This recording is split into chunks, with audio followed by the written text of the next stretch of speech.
Hi, I have a question regarding transferring the name servers over to SiteGround from an existing website.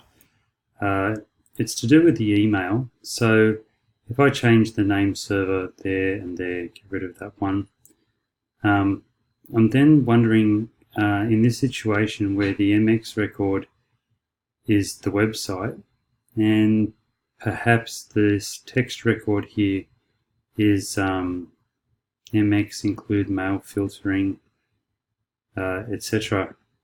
In those instances, when I point and the website propagates over to SiteGround, should I be putting these details into, no, it's a different website, but where is it?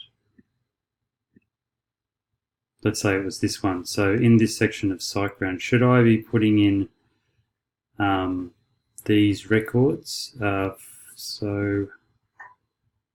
Or because it's just MX is familyboats.com.au and this text record there, it looks like a pretty simple one. I've got more complicated mail ones, but perhaps this one, if it was, once it propagates, would the auto detection of SiteGround and setup of SiteGround ensure that the mail was seamlessly transitioned, or do I need to manually put a couple of these fields in before I propagate it or redirect the name server? So that's my question.